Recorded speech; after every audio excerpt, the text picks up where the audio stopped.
Good, after, Good afternoon, Mr. Buffett and Mr. Munger. I'm Patrick Wolf, formerly from Cambridge, Massachusetts, and soon to be from the San Francisco area. Like many people around the world who want to learn about business, I've read all of your letters to the shareholders.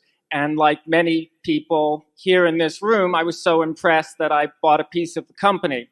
But I must admit that in studying Berkshire Hathaway, there's one element that I didn't quite understand, and I'd love it if you could please explain it. And that is the following.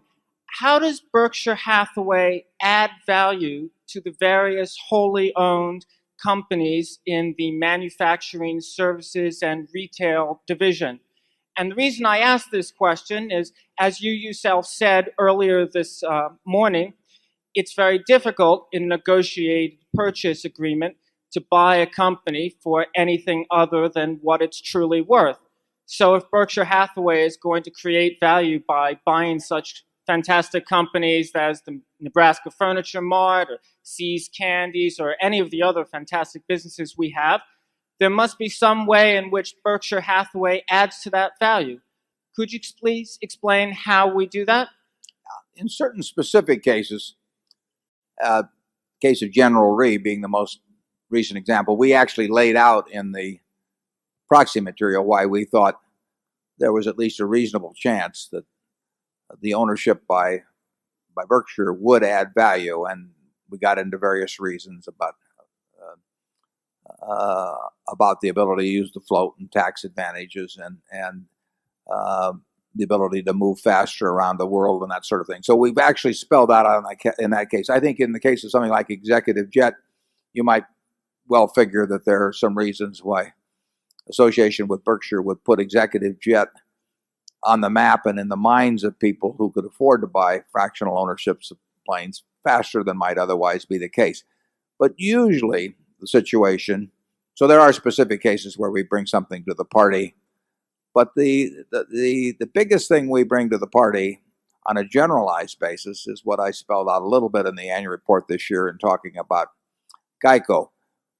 We enable terrific managers to spend, in many cases, to spend even a greater percentage of their time and energies on what they do best and what they like to do best and what is the most productive for owners than would be the case without our ownership. In other words, we give them a very rational owner who expects them to spend all of their time focused on what counts for the business and eliminates the distractions that often come with running a business, particularly a publicly owned business. I would guess that the CEOs of most public companies waste a third of their time at least in all kinds of things they do that really don't add a thing to the business.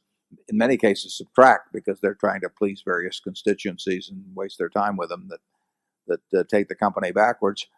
But we eliminate all of that. So we simply can create an ownership. We think we can create the best ownership environment, frankly, that can exist other than maybe owning it 100% yourself for any business. And that happens to also go along with how we like to lead our lives, because we don't want to run around and attend a lot of meetings and do all of these things that people do.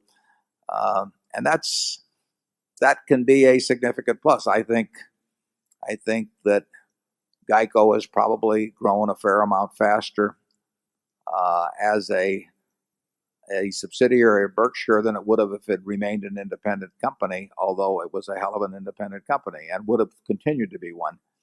But I think billions and billions of dollars will be added to the value of GEICO over and above what would have happened if it had remained a public company.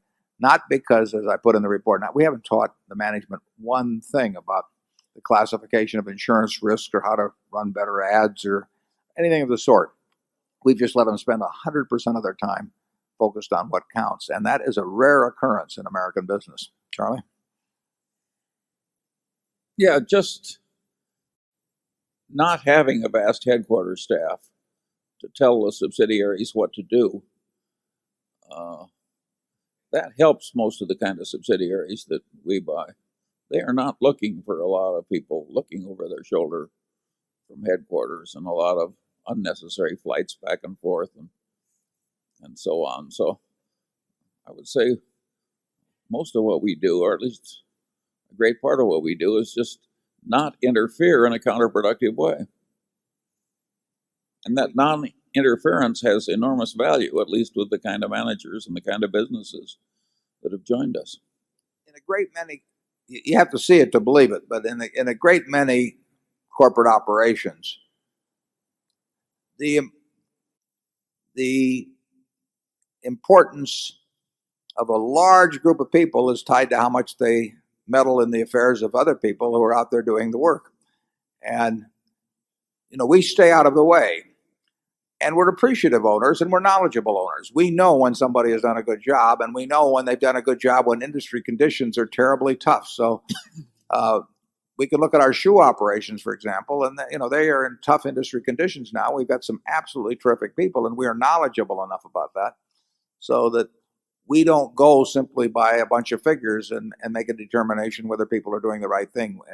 So we're knowledgeable owners, and we have no one whose job at headquarters is to go around and tell our managers how to run their human relations departments or how to run their legal departments or a dozen other things. And not only do people have more time to work on the productive things, but I think they probably actually appreciate the fact that they're left alone. So I think you even get more than the proportional amount of effort out of them than would be indicated simply by the amount of time you free up, because I think you get even an added enthusiasm for the job. And I think having people in a large organization that truly are enthusiastic about what they're doing, that doesn't happen all the time. But I think it does happen to a pretty good degree at Berkshire. Charlie? No more. Okay. Zone 3.